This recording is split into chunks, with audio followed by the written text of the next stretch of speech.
Graça e paz a todos. Eu gostaria de saber quem aqui gosta de falar do amor de Deus. Amém? Eu estou aqui hoje para compartilhar com vocês um pouquinho desse amor que é visto lá em nossa comunidade.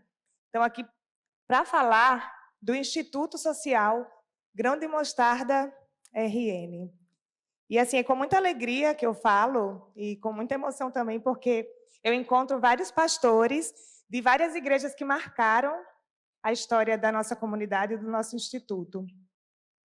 E eu vou começar, talvez ele nem lembre, mas pelo pastor Renato, que está que ele nem lembra de mim, mas eu era criança na igreja do pastor Edivan, e eu lembro dele tocando nos retiros lá em Pirangi, né? Então, não é verdade, pastor? Faz tempo, né?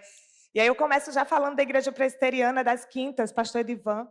Tinha um trabalho muito bacana, que era a Escola Crescendo com Deus, e a minha família é fruto, né, desse trabalho dessa igreja. E para falar do Instituto, gente, eu tenho que falar de várias igrejas, de vários pastores, e o trabalho ele começou, mas antes de falar do trabalho, eu gostaria só de falar aqui que o pastor Jorge, ele disse, apresentando a cena 3, abre aspas, a semente que plantamos para nascer no tempo de Deus.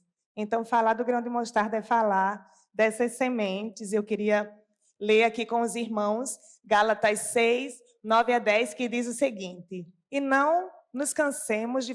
Vamos ler juntos, por favor? Vamos lá? E não nos cansemos de fazer o bem, pois no tempo próprio colheremos, se não... Olha, e quantas vezes nós desanimamos, né? Mesmo amanhã, cadê minha mãe?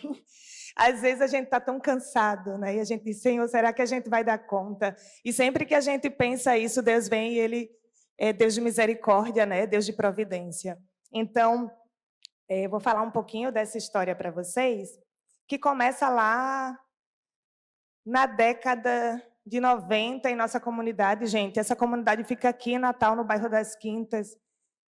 Hoje a gente chama de Novo Horizonte, graças à ação das igrejas, mas ela é conhecida como Favela do Japão. Então, eu cresci nesse lugar, numa casa de taipa, passando muitas dificuldades com um pai em estado de drogadição, né, e uma mãe trabalhando muito. Então, na década de 90, chega lá em nossa comunidade os projetos fomentados pela Visão Mundial. Esses projetos foram escritos pelo professor Ivaldo, ele esteve aqui ontem, de manhã, conversando com os irmãos. Ele foi meu orientador na graduação. E quando esse trabalho começou, que foi escrito por esse professor Ivaldo, que era pastor da Primeira Igreja Batista de Natal na época, tem uma foto dele na parede do projeto. E eu disse assim, por que é que tem a foto desse homem aqui? Quem é ele? Disseram, porque ele escreveu esse projeto. Eu disse, e tem que fazer o quê para escrever projeto? Tem que fazer ciências sociais. Eu tinha 14 anos e foi nesse dia que eu decidi que eu ia fazer ciências sociais para escrever projetos, sem conhecê-lo, porque ele estava fora fazendo o pós-doutorado dele. Mas logo depois disso, né, a Primeira Igreja Batista de Natal assume esse projeto lindo, que funcionou por 12 anos em nossa comunidade, com o apoio da Visão Mundial. E quando o fomento acabou, todas as portas dos projetos que funcionavam com a Visão Mundial, todas não, algumas fecharam e a Primeira Igreja manteve alguns projetos funcionando, baú de leituras, pastor Edson está aqui, né, e deve lembrar bem desse trabalho que a Primeira Igreja Batista manteve por muitos anos lá na nossa comunidade. E depois de algum tempo, aí, de fato, as portas fecharam. E a Igreja Batista Viva assume aí um papel importante, dando continuidade a essas ações. Por quê, gente? O que acontece? Com a chegada desse projeto da Visão Mundial, algumas ações começaram. A gente tinha aula de taekwondo, tinha aula de dança, e quando o projeto encerra, a gente ficou... E a gente faz o quê agora, né? A gente vai dançar onde? A gente escutando agora o Sal da Terra, né? Onde é que a gente dança? Onde é que a gente vai treinar taekwondo? E quando as portas fecharam, quando o recurso da Visão Mundial acabou, a gente deu continuidade a isso dentro da casa da minha mãe.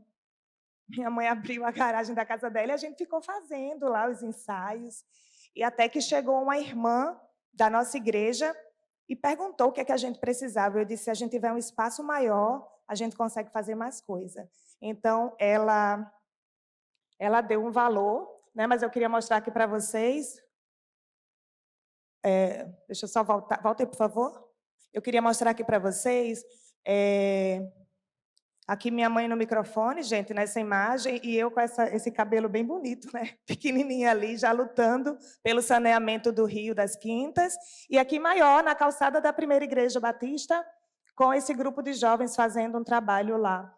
Então, para mostrar para vocês que esse trabalho ele existe já há um tempo e pela bondade de Deus, né?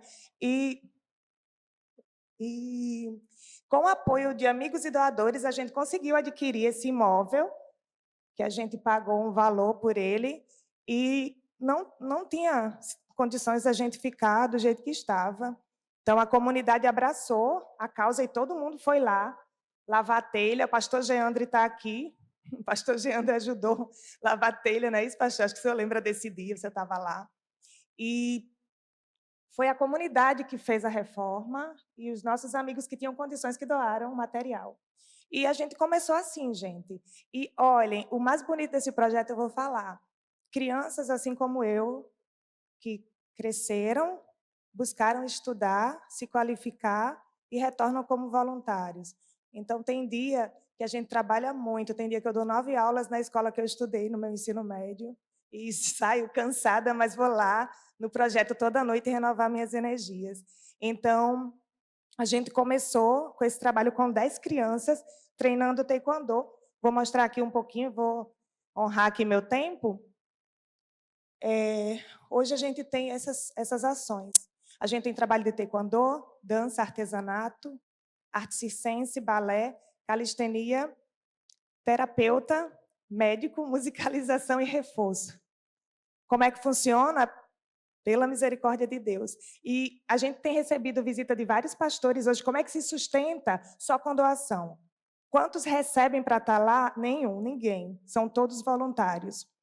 E quando a gente recebe a visita de pastores, eles sempre se impressionam, né?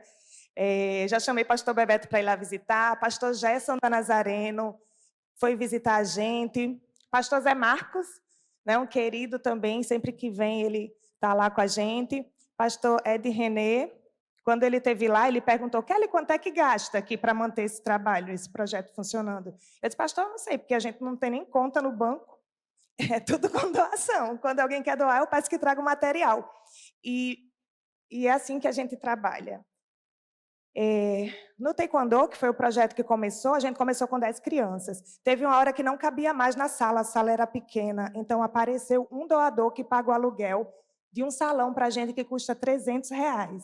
A gente sai de 10 crianças há 4 anos atrás para 120 atletas, trazendo resultados impressionantes a nível nacional. Então, são 120 atletas treinando, né, semanalmente no nosso projeto. A gente tem atleta ouro, esses dois aqui, atleta ouro, número 1 do ranking no Brasil, é nosso também, assim, algumas categorias. Nina e Clécio. Clécio, a mãe dele está aqui, é voluntária no artesanato, está ali ela, ó. E Nina e Clécio, eles foram semana passada para Minas Gerais, tudo pago pelo governo para representar o Estado. Então, voltou um com a prata e um com o bronze do Campeonato Escolar Brasileiro. Esse menino bonito aqui, ó, é meu filho. E, graças ao desempenho dele no ano de 2024, ele queria fazer educação física na UFRN, não conseguiu nota, porque está bem concorrido, inclusive, mas ele conseguiu passar num curso na UFRN, mas ele disse, mãe, eu quero educação física. Eu disse, vamos lutar por isso. Levei esses resultados dele para o reitor da Uni, e ele disse, eu quero ele aqui para representar minha universidade no JUBES. Então, ele tem bolsa. E, assim, eu estou trazendo a história do Thales, da Cátila, desses meninos, e alguns desses meninos já recebem bolsa atleta para poder ajudar nas despesas, porque é difícil, né, Jade, conseguir mandar os nossos filhos para essas competições. Vai ter um agora em Porto Alegre, e a gente precisa fazer rifa. A gente já precisou rifar lá em casa, por exemplo, videogame, para poder custear viagem de Thales para campeonatos. Deixa eu só passar aqui as outras imagens para que vocês conheçam. A gente tem o trabalho de dança, que foi primeiro lugar no edital da Lei Paulo Gustavo. A gente tem o trabalho de artesanato e empreendedorismo, que eu, inclusive, convido vocês a conhecer, porque a partir dessas vendas é que a gente consegue manter as atividades do trabalho, do projeto funcionando. É tudo feito pelas mães, e a gente trabalha com essas oficinas. A gente tem arte circense com lira acrobática. Escrevi o que a gente faz lá para Lei Aldir Blanc, que a gente foi aprovado também.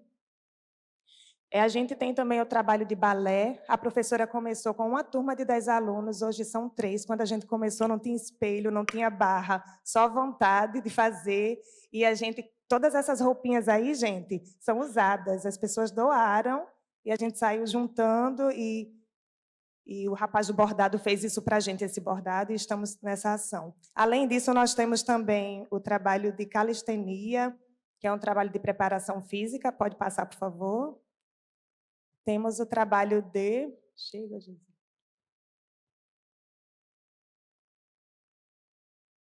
Temos uma terapeuta que atende. Quem precisa desse serviço sabe que não é muito barato, e ela atende as pessoas que estão necessitando, uma vez por semana. Temos o médico pastor, doutor Valderi, que sempre que possível está lá com a gente, nos atendendo, fazendo esse atendimento de clínico geral. Temos reforço escolar e música. A pedagoga, Darliane, atende, e o professor de música. Gente, e pasmem, a gente consegue ofertar refeição para mais de 100 famílias, jantar, né, toda segunda e sexta. Então, a gente está aqui, mas as mães estão lá tomando conta. Hoje a gente serviu mais de 100 refeições, tudo com doação. A comida é feita pelas mães, e é lindo, né? Porque a gente precisa disso até dentro da nossa igreja, desse movimento de voluntários, para fazer as coisas funcionarem, não é verdade? E eu queria dizer que a invisibilidade do outro depende do nosso olhar. Isso que eu estou falando aqui, isso que eu estou mostrando, não vai fazer sentido nenhum se vocês não olharem, né, para o nosso instituto. E aí eu trago esse convite para que vocês apontem, por favor, a câmera do celular para o nosso Instagram, sigam, né, uma forma que a gente tem de manter esse contato, e vocês podem, se necessário for entrar em contato, eu estou à disposição, vou ficar aqui também.